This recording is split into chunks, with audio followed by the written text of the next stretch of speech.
Welcome to W0NDERS TV show. If it is your first time of stopping by or coming across my YouTube channel, you are highly welcome. Please, I beg you for this favor, click on that red button that says subscribe. Beside the red button is a notification bell. Turn the bell on so that anytime I upload a new video, you will be the first person to check it out. I appreciate each and every one of you who always come back to watch my videos. Like you know, I present news on daily basis to you. So after watching the video, you are free to criticize and leave your comment constructively. Share the video. Yeah, you can share it to your family, friends, anybody that you can, so that they themselves will be informed. Now I present to you another interesting or informative video which we are going to watch together. Yeah, I'm going to watch this video together with you. Then we'll come to the comment section to talk about it. The Independent National Electoral Commission found itself in the eye of another storm when a political interest group accused it of manipulating the electoral register to boost the chances of the political party in power in next year's general election. Well, to have a conversation around that and the polity in general, we are now being joined by Professor Patu Tomi, a professor of political economy and management expert, and Emmanuel Mock, a good governance advocate. Good morning, Prof, and good morning, Mr. Mock. Good morning. Good morning. Good morning to you. Good to have you join us. Yeah.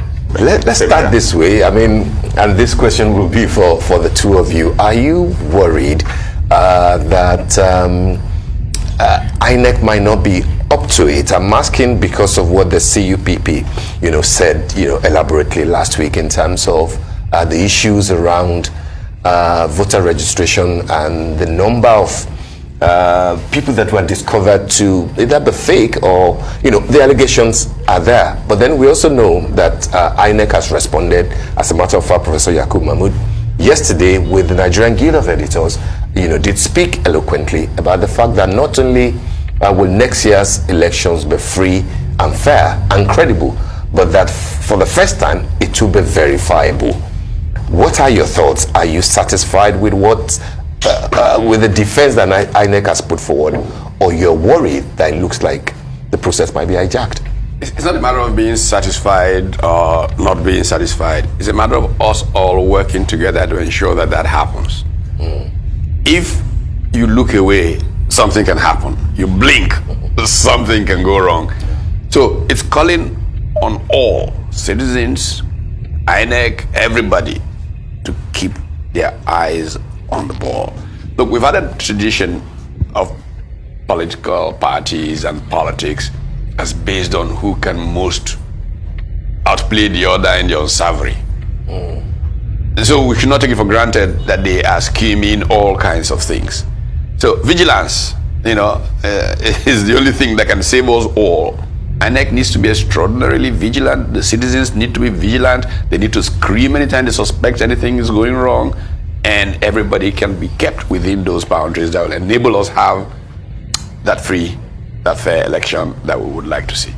All right, let's take a look at what has just happened. Of course, INEC has come out to respond to this, but faulting the CUPP for disseminating its findings prior to confirming or clarifying with the Commission itself. The clarification we have from INEC is that they are still, in fact, cleaning up the system. What do we make of this clarification? And also, is the CUPP wrong in any way to have disseminated its findings before clarifying with INEC? I do not think the CUPP is wrong at all. There are too many reasons why we should be wary of what INEC is doing. I, for one, have engaged INEC on several fronts. I had several meetings. We've written formally to INEC. There are several things that are wrong. I have had several people reach out to me that they've not been able to collect their voter cards. We've reached out to INEC about it. INEC says the voter cards are at the different registration centers or local governments. But people have made so much effort and they are tired of going there to collect it and they've not seen their cards. Now, INEC, take the last time, or with this matter of voter registration going on, so many people have not been able to register. In fact, I led a citizens organized effort to help people get registered. Had meetings with INEC at their office. And INEC said, in Lagos here, their senior staff said, I met the rec, that every effort is being made so that people get registered. The thing there is this.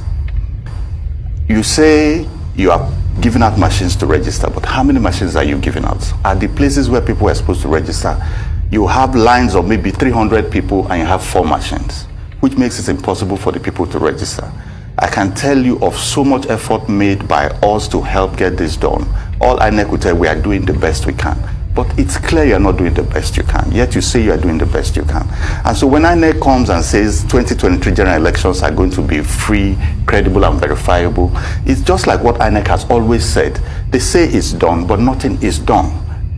I'm not talking now from supposition, I'm talking factually. Engaging them, engaging the system, trying to see that people get registered, people collect.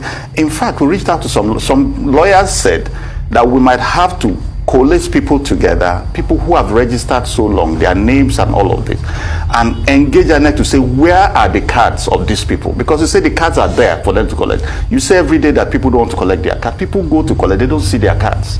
These are facts. So when INEC come and says, especially with what CU people just published, these are very damning. And I'm telling, as far as I'm concerned, INEC itself should not be the one trying to exonerate itself, because these are things that are clearly damning on INEC.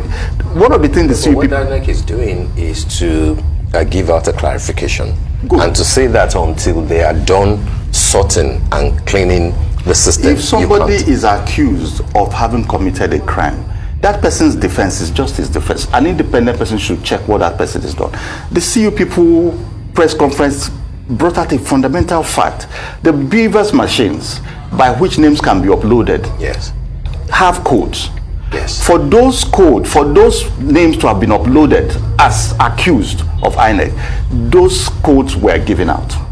Now, for it to happen, there has to be official meddlesomeness in what's going on. And so for the same person that's been accused of having been a part of this, to be the one trying to come out and say, no, nothing happened, it's very suspect to me, especially considering the demographics of the country and things happening in all that different areas of would it be right to say that part of the reasons why you are bringing this out now will be because maybe you have a leaning, as Prof does, towards a certain political party who is more interested in new voters and new registrations? Why would you ask such a question?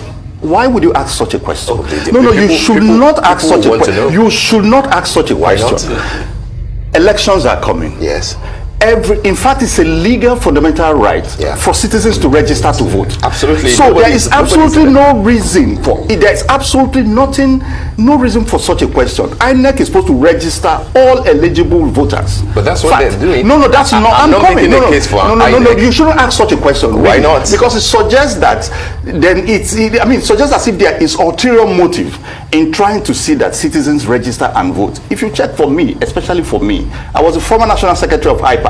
Yeah. Okay, I was a former national chairman. I was involved with INEC years upon at least for 3-4 years. Prof here is aware. And we engaged INEC on the process of registering people, doing things properly. Even at this particular time, we engaged INEC that there are too many people who have come of age to register. Even in my own house. Yeah. Do you understand? Some of them could not register because while they waited and waited in line days upon days, they still could not get registered. And these are people that are past the age of registration. We said to INEC, we said to the REC, at least at the meeting we had, the best way to do this is 2 months across every polling unit, as was done in 2019 especially, where people registered at their polling units in front of their houses, even if it's just 1 month, 30 days, that people are allowed to register at their polling units. Why is it that possible way for people to register the day they turn 18? Just standard. It's done everywhere in the world. That's what why do we have to have this window? But we all agree that that's what a continuing process.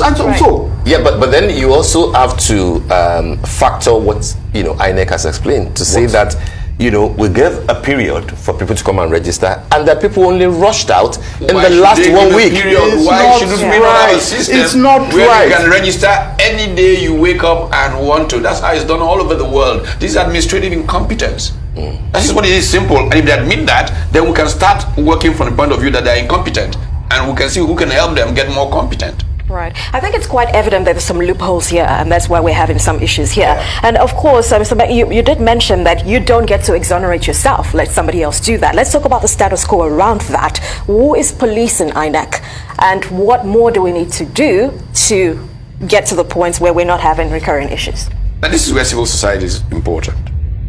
Everywhere in the world, civil society groups hold the feet of institutions to the fire and ensure that they do what's right for the common good.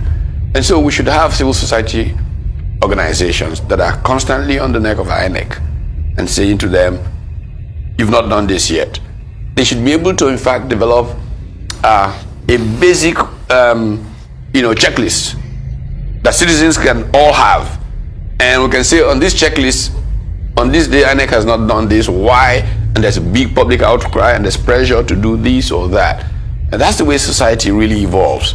But we don't seem to have, civil society is doing remarkably well compared to how things have been in the past, but we still need strong civil society to be able to get our institutions to run right. But Prof, will it be wrong for interested parties and political parties who feel aggrieved, who feel that their members have been disenfranchised, Not wrong at all. to state their position, which Not is at what I all. was trying to ask Mr. Mark, to say that, if you have a position Yes. and you feel that your people are aligned towards a political party, Right. and that there's a generality of some of their members that have not been registered, make that case clearly.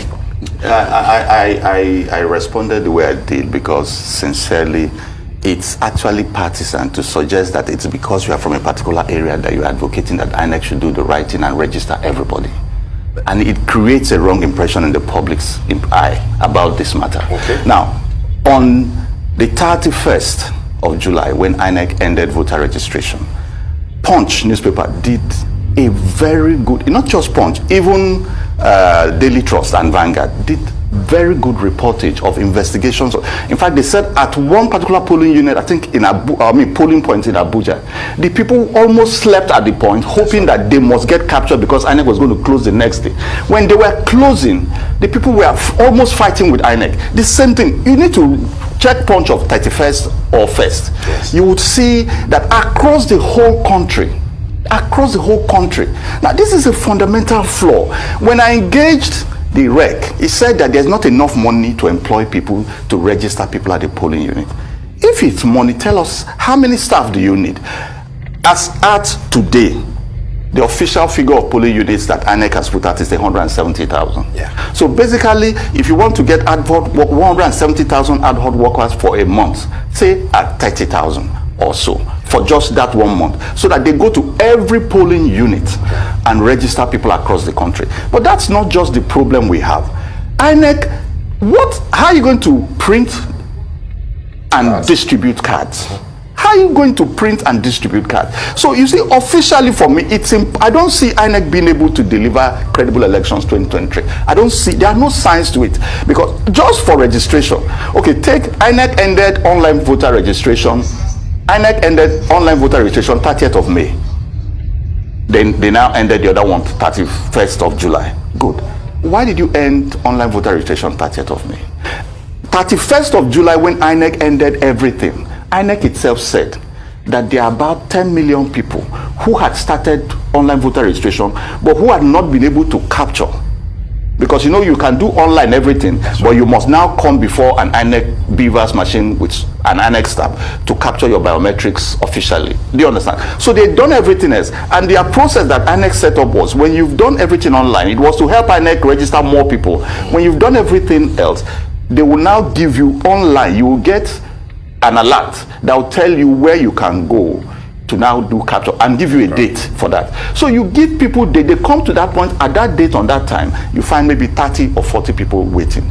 It's impossible for you to do it. Even to get another appointment is a problem. Right. And then you close. Even if you are going to close, shouldn't you at least, those people who had who officially had engaged you that you already recognize. Even when you close, you at least not have allowed those people to continue and finish their registration. You ended even for those people. Sorry, Prof, just a second, because we need to actually make an announcement to our people. At this point, we remind our viewers that in the next few minutes, exactly at 9:20 a.m., we will launch into a special tribute documentary on Queen Elizabeth II. She reigned but did not rule. It was produced by BBC in collaboration with Buckingham Palace, with select some channels including Arise News and SABC from Africa, choosing to air it. Do stay tuned. And back to our guest. Sorry, Prof. I know that you were making a point. Yeah, I was going to say that Nigerians around the world, and I've met with many of them in the last couple of weeks, are so angry with INEC. They are actually threatening to take out lawsuits in the International Criminal Court that INEC is trying to disenfranchise the Nigerian people. And why of people who have not been allowed to I think so. But INEC said it. Yes, I think so. I don't think so. I know so. Fact. Right. Okay. Now, the real problem I have with that is that we have a history of a political class that prefers people not to participate in elections. That is what the problem is, and we need to rebuild that democracy. But the INEC, Prof, says at 74 million registered in Nigeria. That's a lot more than the entire West Africa of 70 million. They're dealing with issues that we're all aware of. My point, therefore, as we struggle with time, is what do you think they can do now, because they have stated their case? I have been of the opinion that they should extend voter registration.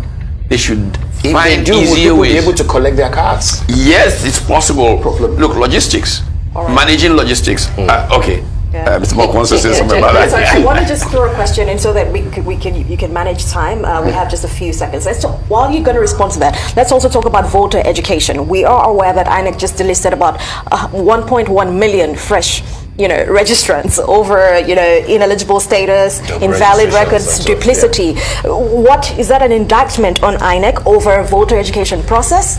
Let me you see, when the first question was, what do you think? Can INEC deliver credible elections? The process is important in delivering credible elections. INEC published, I saw just now from the BBC News reporting of the breakdown state by state of those invalidated voter registration. If you look inside, you see Bayelsa, 67% of new registration are invalid. How is it possible? 67%. Think about it. How is it possible? What is involved in registration? What's involved? Think about it. How can 67% be invalid? Now, keep that aside. In the elections we've seen, at least 2019, we saw children voting. Has INEC talked of the cleaning out of the names of children that have registered and voted? From what CUPP said, INEC has not said anything. INEC came and said we are cleaning the register. Now, this is the same INEC that is obviously, some of the staff must be complicit to have achieved what was done. So if we're talking of voter education, people like us, the political parties have educated the population enough. And that is why you see the mass people coming out to get registered. Do you understand? Also, the life Nigerians are living, the suffering Nigerians are going through, is making them interested in getting a government that will be better for them. Right. But who owns that responsibility for voter? It's a shared responsibility. Mainly INEC, political parties. Mr. Mark, we will have to go. Thank you for always watching Linda's TV show. I will see you again in my next video. Remain blessed. I appreciate each and every one of you, and keep on watching Linda's TV show. If you have not yet subscribed, please, I beg you to do that so that you'll be getting more updates from me. Bye bye.